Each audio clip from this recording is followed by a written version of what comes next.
剛才我哋聆聽第一篇讀經，係舊約嘅匝加利亞先知書嘅第9章，內容講到喺當時嘅國際形勢，以色列仲未有社會嘅地位，佢哋成為咗其他國家嘅殖民地，被剝削同埋欺壓。喺呢種困難時期，耶路撒冷子女係指嗰啲比較貧窮嘅居民。先知向佢哋宣佈喜悅同埋希望，先知話一位正義嘅勝利國王即將來到，佢要開創一個和平同埋繁榮嘅新時代。令人驚訝嘅係，君王並未帶住強大嘅軍隊而嚟，亦都未騎住猛烈嘅戰馬而嚟，而係佢好謙遜嘅騎喺驢上，騎喺呢個驢駒上邊而進入耶路撒冷。喺匝加利亞先知嘅宣講當中，王權嘅概念改變咗。真正嘅君王並未受人服侍，而係將別人事放喺自己所關注嘅中心位置。並未弱小者要服侍君王，而係君王要服侍弱小者。咁樣先知嘅宣講就喺耶穌身上實現咗啦。當主耶穌榮進耶路撒冷，騎住係一隻驢仔。耶穌用呢個形象顯示佢就係匝加利亞先知所宣佈嘅和平君王。喺47年前，我同班嘅5位弟兄就喺呢個主教座堂，喺胡書記主教嘅祝聖底下，我哋領受咗司鐸聖牒，開始司鐸生活。雖然梗係47年前，我仲記得當時嘅形象呢度仲係維修緊嘅。當日除咗琴之外都用中國古箏嚟去演奏。當然我哋5個趴喺度啦，五體投地。我哋啲父母坐晒前邊第一行、第二行。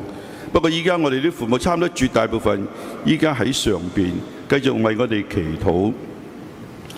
記得當我哋喺當日都宣誓，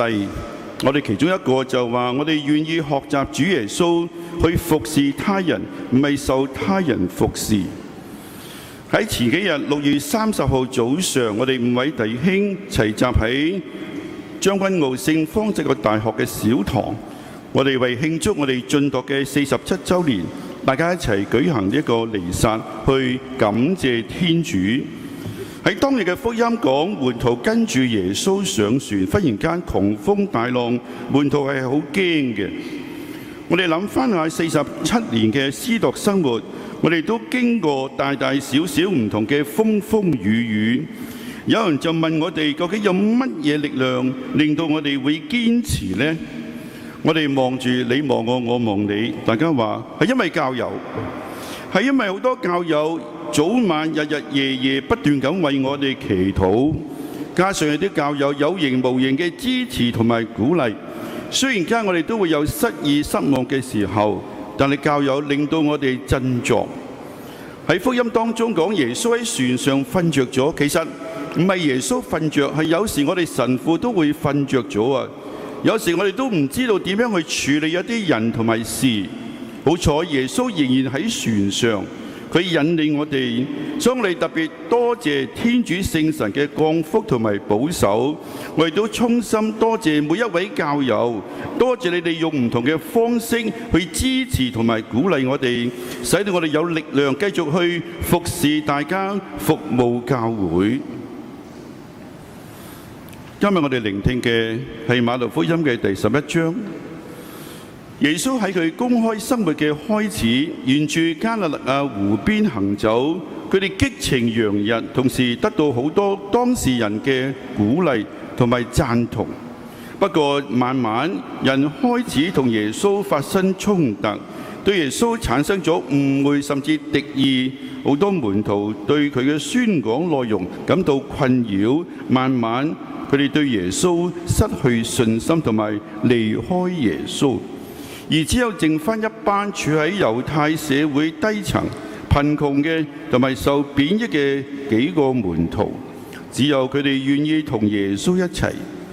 當面對一個相似於耶穌嘅失敗處境嘅時候，一般情況我哋人係會放棄嘅。但係耶穌卻仍然喺呢種失敗之下，繼續去讚美歌頌天主。耶穌並冇將拒絕同埋排擠佢嘅人排除喺佢嘅天主嘅救恩之外，佢只係講一個事實，就係嗰啲貧窮嘅、謙卑嘅、處喺社會邊緣嘅人係最先獲得天主嘅拯救，因為嗰啲弱小者特別感到需要天主嘅溫柔照顧同埋慈愛，佢哋對正義充滿住渴望同埋飢渴，佢哋哭泣悲哀，同埋希望天主能夠介入，將佢哋舉揚，並為佢哋帶嚟喜悅。佢哋係有福嘅，因為佢哋揾到天主嘅國。至於富有嘅人、滿足嘅人，因為佢哋以自己所擁有而自豪，而覺得佢哋唔需要天主，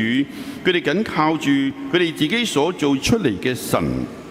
對於呢啲貧窮、失望同埋無助嘅人，耶穌向佢哋發出邀請，同埋幫助佢哋從傳統宗教灌輸俾佢哋嘅恐懼同埋壓抑之中釋放出嚟。耶穌囑咐佢哋話：接受我俾你哋愛嘅法律同埋誡命，就係去愛你哋嘅兄弟姊妹。另外，耶穌介紹自己係良善心謙嘅，呢個並未指怯懦、溫柔、安靜，而係指嗰啲縱然間遭受到貧窮或者欺壓、遭受到不義，但係佢哋唔會尋求暴力去報復嘅人。耶穌對世上所有嘅人都咁講，佢話：我同你哋一齊，我係你哋嘅力量，我係你哋中間嘅一位，因為我哋曾經亦都係貧窮同埋被人拒絕過。喺前幾日7月1號公眾假期，我哋執事委員會都為執事嘅候選人，所有候選人舉行咗一個夫婦嘅靈修日，係朝九晚五嘅。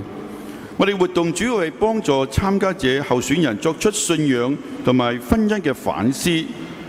我哋都俾機會夫婦佢哋單獨分享，甚至寫情書，佢哋輕歌曼舞嘅時刻，亦都要我哋請幾對嘅執事為佢哋分享，講一啲實際經驗。而喺彌撒當中，佢哋重宣佢哋婚姻嘅盟誓。我哋藉住呢個夫婦嘅聚會，希望幫助候選人帶嚟正面嘅信息，回應天主嘅召叫，唔係為咗滿足自己嘅理想，而係以上主僕人嘅身份喺社會上邊為弱勢社群服務。喺當日，我哋強調夫婦靈修嘅重要性，喺婚姻生活當中明認耶穌係家中之主，回應執事嘅聖召係要承接住恩寵、實踐愛同埋犧牲嘅生活。丈夫領受聖職，妻子係丈夫身邊最重要嘅支持者，既唔好妨礙丈夫嘅執事職務，亦都唔好置身於事外。今日嘅聖經俾我哋兩個嘅好消息。第一，喺匝加利亞先知嘅宣講當中，真正嘅君王並未受他人服侍，而係將別人事都放喺自己所關注嘅中心位置。並唔係弱小者要服侍君王，而係君王要服侍弱小者。同樣，作為家庭、團體、社會上嘅領導或者主管，要知道權力時都係為咗更好服侍他人，而唔係受他人服侍。第二，耶穌對世上所有遭受貧窮同埋欺壓、遭受不義嘅人話：我同你哋一齊，我係你哋嘅力量，我係你哋中間嘅一位。主耶穌嘅生活態度，正正提醒我哋，真正嘅偉大係在於平凡，真正嘅力量係在於溫和，真正嘅智慧係在於謙卑。回應今日嘅讀經，讓我哋以謙卑嘅心態去服侍他人，以溫和嘅態度去同人相處，更加以欣賞嘅態度，使到人更加願意奉獻自己，服務他人。就願天主永受讚美。